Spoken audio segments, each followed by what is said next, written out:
જય હિન્દ દર્શક મિત્રો, હું જમીલ પઠાણ. આપ જોઈ રહ્યા છો તીર સમાચાર.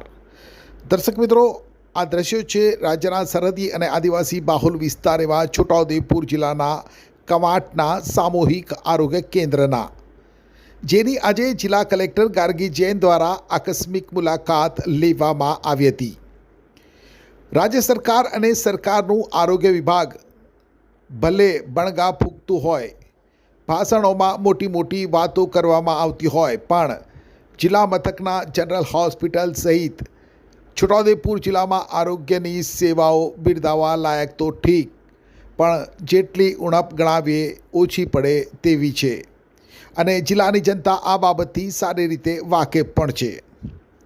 સામૂહિક આરોગ્ય કેન્દ્ર હોય કે પ્રાથમિક આરોગ્ય કેન્દ્ર કે પછી સબ સેન્ટર, દવાખાનાઓ તો ઊભા કરી દેવાયા છે અને તેમાં જરૂરી સંસાધનો પણ ફાળવવામાં આવ્યા છે, પણ જેના થકી આરોગ્યલક્ષી સેવા પ્રદાન કરી શકાય, જેની મહત્ત્વની ભૂમિકા કહી શકાય, જેના વિના બિલ્ડિંગો અને સંસાધનો નકામા સાબિત થાય તેવા ડૉક્ટર્સ ઉપલબ્ધ કરાવવામાં સરકાર અને આરોગ્ય વિભાગ સદંતર અને નિરંતર નિષ્ફળ રહ્યું છે.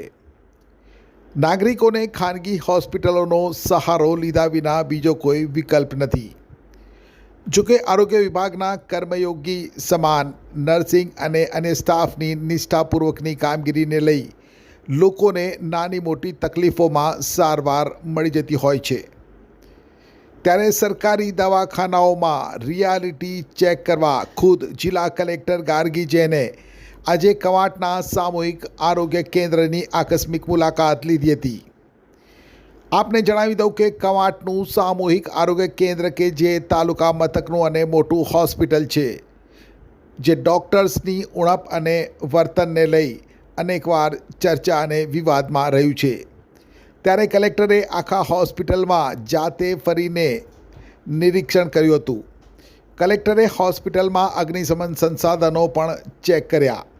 લેબોરેટરી, એક્સરે વિભાગ, મહિલા વિભાગ, પ્રસૂતિ વિભાગ અને શૌચાલયમાં જઈને જાત નિરીક્ષણ કર્યું હતું. દાખલ દર્દીઓ પ્રસૂતાઓ સાથે વાર્તાલાપ કર્યો હતો.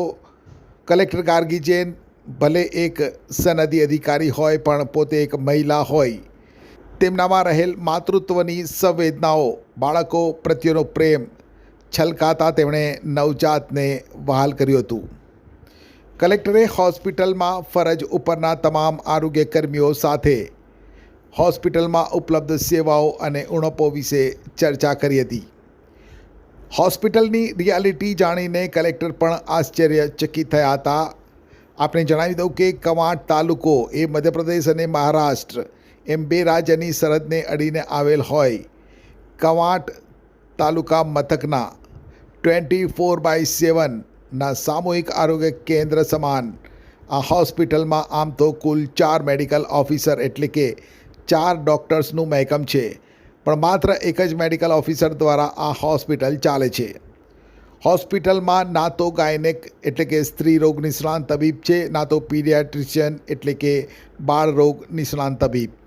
છતાં હોસ્પિટલમાં પ્રતિમા 100 જેટલી સરેરાશ પ્રસૂતિ કરાવાય છે અને તે માત્ર નર્સિંગ સ્ટાફના ભરોસે.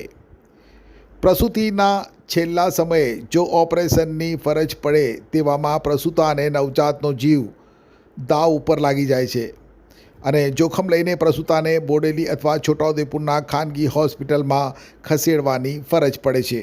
આ સ્થિતિ સંજોગોને લઈ અનેક મહિલાઓએ અને અનેક નવજાતે જીવ ગુમાવ્યા છે. જોકે તંત્ર અને આરોગ્ય વિભાગ સબ સલામતના દાવા કરે છે.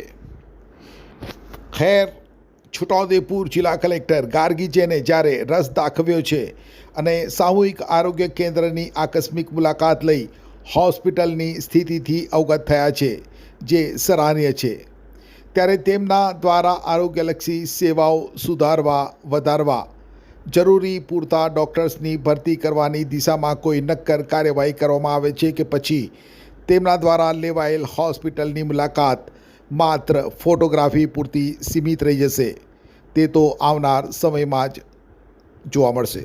ધન્યવાદ. છોટાઉદેપુર સહિત રાજ્ય દેશ અને દુનિયાના સમાચાર જોવા માટે સબસ્ક્રાઇબ કરો તીર સમાચાર અને બેલ આઇકોન જરૂર દબાવો.